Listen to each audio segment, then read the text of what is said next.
magda-like and follow, magiging milyonaryo. Let's go! So, ito na yung na-primer natin mga part. Tapos na. Yan, yung chassis ng Smash 115. At saka ito mga part, sinama na rin natin to. Gas tank niya. Na-primer na natin yan. Itong gear pedal niya at manubela, handlebar. So, ito potres, sinama na rin natin. At yung takip ng kanyang gas tank. At yun yung isa. Yan. So, ito side stand, sinali ko na rin kasi medyo kinalawang na to. Kaya sinali ko na lang para maganda naman tignan.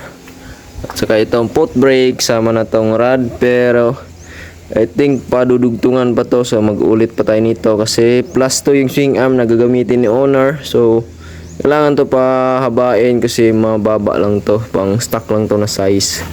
At yung centers, tawag doon, crank. So yan, di ko na lang pakita sa inyo ang pag-primer ng latin yan mga part. Kasi nagabihan na tayo at nagmamadali na tayo noon po. Kasi kakalawangin pag pinaumaga pa natin. Kasi nalihan na natin yan. At yan, dito ko lang din to tatapusin mga part. Bibitinin ko muna kayo ng konti para ma-excite naman kayo sa ating next. So next natin base coat na. I-base coat na natin to, itong lahat na na-primer natin ng mga parts ng Suzuki Smash 115. So base coat na natin yan mga part. Unahan natin yung kanyang chassis para malaman natin kung goods na ba. At primer at top coat naman natin yan next. So wag na natin patagalin yan mga part. Simulan na natin mag base coat. So punasan ko muna tong mga to kasi medyo naalikabok na, kaya kailangan punasan. Punasan ko muna siya mga part at magbi-base coat na tayo. So panoorin niyo yung video, magta-timelapse na lang muna ako at voice over tayo mamaya. Let's go! So at this time mga parts, so sinimulan na natin siyang i-base coat. So yan na, inuna na natin yung kanyang T-post. So tapos pababa tayo dyan mga part sa kanyang center post. So dyan sa ilalim, sa lagayan ng kanyang makina. And then sa center stand tayo.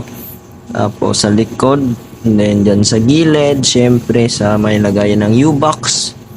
And dyan tayo, pataas na naman tayo dyan mga parts. So isa talaga natin yung mga sulok dyan para matabunan talaga natin lahat ng pentura. And then para malinis yung gawa natin. So yan, mamut na dahil dyan sa itaas. And then dito na nagtatapos mga part. So bago ko yung tapusin mga part, so may mapakilala muna ako sa inyo ng game. So ito ang PH Pasay. So click lang natin yan mga part.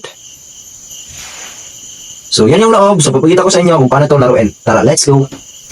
So ito yung laman ng PH Pasay mga part. So yan, may natira tayong balance dyan na 1.5 up. So ito yung mga laro, napakaraming laro dito. So pwede kang mamili dyan. Then ang pinaka gusto kong laro is itong Gate of Olympus na may 1,000. So dalawa siya, itong may 1,000 yung pinaka paborito ko. So open natin siya para makita natin.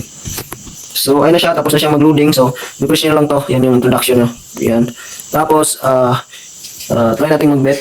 So yan, hindi siya pumutok. Pero ang ipapakita ko sa inyo is yung laro ko kanina. So ito yun, sa replay na lang natin panoorin kasi hindi ko siya na video kanina. So ito na lang, tingnan nyo yung replay ng laro ko. So watch replay tayo dyan. So legit yan mga part ha. Akin talaga yan. Nag-notify pa yung Shopee. So load muna natin siya mga part. So yan na siya mga part. Nag-scatter. Actually nag-buy spin tayo dyan. So 400 pieces. So nag-loading pa siya. And then yan na yung simula. So nag times 25. Tapos yan yung pinaka gusto ko. Nag times 1,000. And then times 8 and times 5. So goods na tayo dyan. Sabi ko kahit hindi na to pumaldo. And then kahit hindi na pumutok. So goods na talaga tayo dito. So antayin na lang natin siyang matapos. So pwede natin siyang skip. So yan, 6,850. Then next, nag times 20, hindi pumutok, sayang. Then yan, hindi pumutok yan siguro. So, yan. Ay, pumutok pala ng times 2, pero may total multiplier na tayo na 1,000 plus. So, kaya, panalo natin dun is 11T plus. So, yan siya. Then, next, times 8 and times 50. Sayang, hindi pumutok. Ito pa. Sayang yun. Hindi pumutok. Then, yan. May isa pa yan. Times 250 na hindi pa rin pumutok. Nag times 500 pa. So, kung pumutok lang yun, nasa 100 plus na yung panalo natin dito. So, ito yung pumutok. Antayin nyo yan mga part. Yan. Pumutok siya. Kaso, yan yung pinakapaborito ko sa lahat. May times 500, times 10. Tapos, binigyan pa ng times 15. Then, may kulay yellow na pumutok. So, may bibigay pa yan last. So, yan. Times 10 and then times 6. So, pumutok pa yung pula. So, dito na talaga tayo pumaldo. Nag-max win tayo dito mga part. So, yan siya. Oh, max win. 42,100. So, skip natin.